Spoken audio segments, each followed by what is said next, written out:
নমস্কার শ্রোতা বন্ধুরা, অমৃতবার্তা ইউটিউব চ্যানেলের একটি নতুন ভিডিওতে আপনাদের জানাই সুস্বাগতম। আজ 29শে ফাল্গুন বা 14ই মার্চ শুক্রবার। আজকের দিনেই গোটা দেশ জুড়ে পালন করা হচ্ছে পবিত্র দোল পূর্ণিমার তিথি। দোল পূর্ণিমা শুধুমাত্র একটি ধর্মীয় উৎসব নয়, এটি ভক্তি, ভালোবাসা ও ঐক্যের প্রতীক। সনাতন ধর্মাবলম্বীরা এই দিনে শ্রীকৃষ্ণ ও চৈতন্য মহাপ্রভুর উপাসনা করেন এবং ধর্মীয় বিধি অনুসারে পূজা অর্চনা করে থাকেন। সঠিক নিয়মে দোল পূর্ণিমার পূজা পালন করলে জীবনে সুখ, শান্তি এবং সমৃদ্ধি নিয়ে আসে। আজ এই ভিডিওতে আমি আপনাদের শোনাব পবিত্র দোল পূর্ণিমা তিথির ব্রতকথা। আপনাদের কাছে অনুরোধ, দিনের যে কোনো সময় এই ব্রত কথাটি একবার হলেও সম্পূর্ণ শ্রবণ করবেন। তাহলে চলুন শুরু করা যাক পবিত্র দোল পূর্ণিমার ব্রতকথা। জয় শ্রীকৃষ্ণ, রাধে রাধে। দোল পূর্ণিমা নিশীথে নির্মল আকাশ, মন্দ মন্দ বহিতেছে মলয় বাতাস।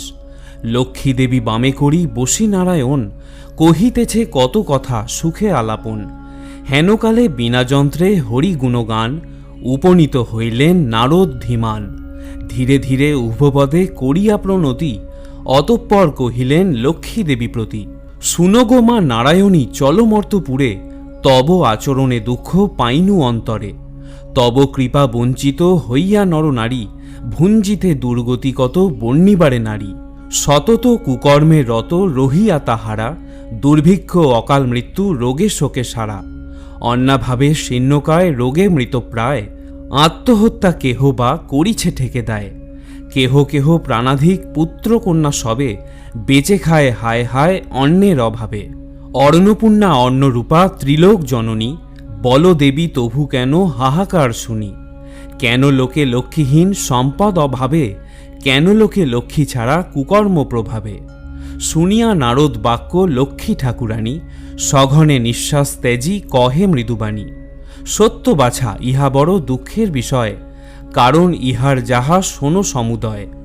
আমি লক্ষ্মী কারোতরে নাহি করি রোষ, মর্তবাসী কষ্ট পায় ভুঞ্জি কর্মদোষ। মজাইলে অনাচারে সমস্ত সংসার, কেমনে থাকিব আমি বল নির্বিকার। কাম ক্রোধ লোভ মোহ মদ অহংকার, আলস্য কলহ মিথ্যা ঘিরিছে সংসার। তাহাতে হইয়া আমি ঘোর জ্বালাতন, হয়েছি চঞ্চলা তাই ওহে বাছাধন। পরিপূর্ণ হিংসা দেশ তাদের হৃদয়ে, পরশ্রী হেরিয়া চিত্ত কলুষিতময়। রসনার তৃপ্তি হেতু অখাদ্য ভক্ষণ, ফল তার দেখো ঋষি অকাল মরণ। ঘরে ঘরে চলিয়াছে এই অবিচার, অচলা হইয়া রব কোন সে প্রকার। এসব ছাড়িয়া যেবা করে সদাচার, তার গৃহে চিরদিন বসতি আমার। এত শুনি ঋষিবর বলে নারায়ণী, অনাথের মাতা তুমি বিঘ্ন বিনাশিনী। কিবা ভাবে পাবে তবে তোমার পদছায়া, তুমি না রাখিলে ভক্তে কে করিবে দয়া। বিষ্ণুপ্রিয়া পদ্মাসনা ত্রিতাপ হারিণী, চঞ্চলা অচলা হও পাপ নিবারণী। তোমার পদেতে মা ঘোর এ মিনতি, দুঃখ নাশিবার তব আছে গো শকতি। কহ দেবী দয়া করে ইহার বিধান, দুর্গতি হেরিয়া সব কাঁদে মোর প্রাণ। দেবর্ষীর বাক্য শুনি কমলা উতলা, তাহারে আশ্বাস দানে বিদায় করিলা। জীবের দুঃখ হেরি কাঁদে মাতৃপ্রাণ, আমি আশু করিব গো ইহার বিধান। নারদ চলিয়া গেলে দেবী ভাবে মনে, এত দুঃখ এত তাপ ঘুচাব কেমনে। তুমি মোরে উপদেশ দাও নারায়ণ, যাহাতে নরের হয় দুঃখ বিমোচন। লক্ষ্মীবাণী শুনি প্রভু কহেন উত্তর, ব্যথিত কি হেতু প্রিয়া বিকল অন্তর। যাহা বলি শুনো সতী বচন আমার, মর্তলোকে লক্ষ্মীব্রত করহ প্রচার। গুরুবারে সন্ধ্যাকালে যত নারীগণ, পূজা করি ব্রত কথা করিবে শ্রবণ। ধনধান্য যশমান বাড়িবে সবার, অশান্তি ঘুচিয়া হবে সুখের সংসার। নারায়ণ বাক্যে লক্ষ্মী হরষ মনেতে, ব্রত প্রচারণে যান তড়িৎ মর্তেতে। উপনীত হন দেবী অবন্তী নগরে, তথায় হেরেন যাহা স্তম্ভিত অন্তরে। ধনেশ্বর রায় হয় নগর প্রধান, অতুল ঐশ্বর্য তার কুবেরের সমান। হিংসা দেশ বিজারিত সোনার সংসার, নির্বিচারে পালিয়াছে পুত্র পরিবার। 51 সপ্তপুত্র রাখি ধনেশ্বর, অবসান নরজন্ম যান লোকান্তর। পত্নীর কুচক্রে পড়ি সপ্ত সহোদর, পৃথক অন্ন হল সবে অল্প দিন পর। হিংসা দেশ লক্ষ্মী ত্যাজে যত কিছু হয়, একে একে আসি সবে গৃহে প্রবেশ হয়। এসব দেখিয়া লক্ষ্মী অতি ক্রুদ্ধা হল, অবিলম্বে সেই গৃহ ত্যাজিয়া চলিল। বৃদ্ধ রানী মরেহায় নিজ কর্ম দোষে, পুরীতে তিষ্ঠিতে নারে বধূদের রোষে। পরাণ ত্যাজিতে যান নিবিড় কাননে, চলিতে অশক্ত বৃদ্ধা অশ্রু দুনয়নে। ছদ্মবেশে লক্ষ্মী দেবী আসি হেন কালে, উপনীত হইলেন সে ঘোর জঙ্গলে। সদয় কমলা তবে জিজ্ঞাসে বৃদ্ধারে, কিবা হেতু উপনীত এঘোর কান্তারে। লক্ষ্মী বাক্যে বৃদ্ধা কহে, শোনো ওগো মাতা, মন্দভাগ্য পতিহীনা করেছে বিধাতা। ধনবান ছিল পিতা মোর পতি আর, লক্ষ্মী বাঁধা অঙ্গনেতে সতত আমার। সোনার সংসার মোর ছিল চারিভিতে, পুত্র পুত্রবধূ ছিল আমার সেবিতে। পতি হল স্বর্গবাসী সুখৈশ্বর্য যত, একে একে যাহা কিছু হল তিরোহিত। ভিন্ন ভিন্ন হাঁড়ি সব হয়েছে এখন, অবিরত বধূ যত করে জ্বালাতন। অসহ্য হয়েছে এবে তাদের যন্ত্রণা, এ জীবন বিসর্জিতে করেছি বাসনা। বৃদ্ধা বাক্যে নারায়ণী কহেন তখন, আত্মহত্যা মহাপাপ শাস্ত্রের বচন। ফিরে যাও ঘরে তুমি করো লক্ষ্মী ব্রত, সর্বদুঃখ বিমোচিত পাবে সুখ যত। গুরুবারে সন্ধ্যাকালে বধূগণ সাথে, লক্ষ্মীব্রত করো সবে হরস মনেতে। পুণ্য ঘটে দিবে শুধু সিঁদুরের ফোঁটা, আম্রশাখা দিবে তাহে লয়ে এক গোটা। গুয়াপান দিবে তাতে আসন সাজায়ে, সিন্দুর গুলিয়া দিবে ভক্তিযুক্ত হয়ে। ধূপ দ্বীপ জ্বালাইয়া সেইখানে দেবে, দুর্বালয়ে হাতে সবে কথা যে শুনিবে। লক্ষ্মীমূর্তি মানসেতে করিবে ধ্যান, ব্রতকথা শ্রবণান্তে শান্ত করে প্রাণ। কথা অন্তে ভক্তিভরে প্রণাম করিবে, অতঃপর এওগণ সিঁদুর পরাবে। প্রতি গুরুবারে পূজা যে রমণী করে, নিষ্পাপ হইবে সে কমলার বরে। 12 মাস পূজা হয় যে গৃহেতে, অচলা থাকেন লক্ষ্মী সেই সেই স্থানে। পূর্ণিমা উদয় হয় যদি গুরুবারে, যেই নারী এই ব্রত করে অনাহারে। কমলা বাসনা তার পুরাণ অচিরে, মহাসুখে থাকে সেই পুত্র পরিবারে। লক্ষ্মীর হাঁড়ি এক স্থাপিয়া গৃহেতে, তণ্ডুল রাখিবে দিন মুঠা প্রমাণেতে। এইরূপে নিত্য যেবা সঞ্চয় করিবে, অসময় উপকার তাহার হইবে। সেথায় প্রসন্না দেবী কহিলাম সার, যাও গৃহে ফিরে করো লক্ষ্মীর প্রচার। কথা শেষ করে দেবী নিজ মূর্তি ধরে, বৃদ্ধারে দিলেন দেখা অতি কৃপা ভরে। লক্ষ্মী হেরি বৃদ্ধা আনন্দে বিভোর, ভূমিষ্ঠ প্রণাম করে অকুল অন্তর।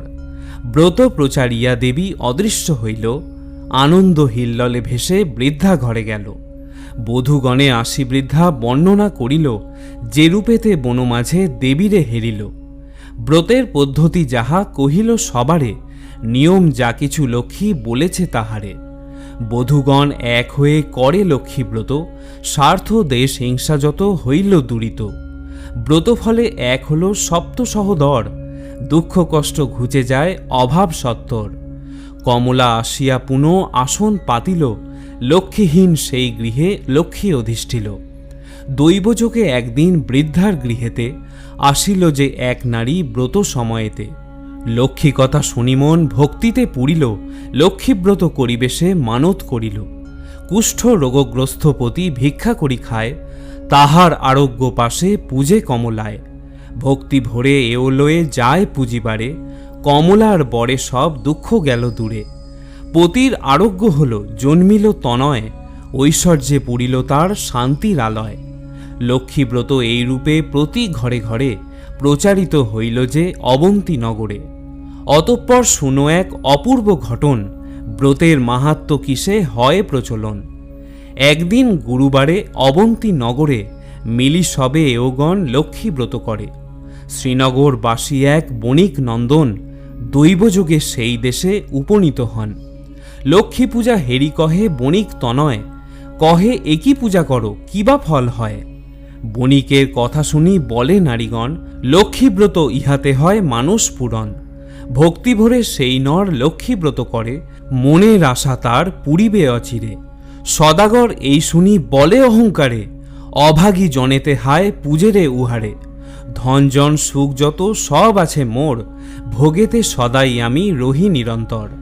ভাগ্যে না থাকিলে লক্ষ্মী দিবে কিবা ধন, এ কথা বিশ্বাস কভু করি না এমন।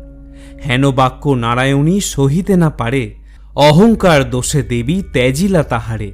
বৈভবেতে পুণ্যতরী বাণিজ্যেতে গেলে, ডুবিল বাণিজ্য তরী সাগরের জলে। প্রাসাদ সম্পদ যত ছিল তার, বজ্র সঙ্গে হয়ে গেল সব ঝাড়খাড়।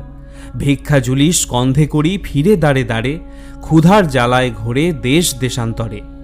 বণিকের দশা যেই মা লক্ষ্মী দেখিল, কমলা করুণাময়ী সকলই ভুলিল।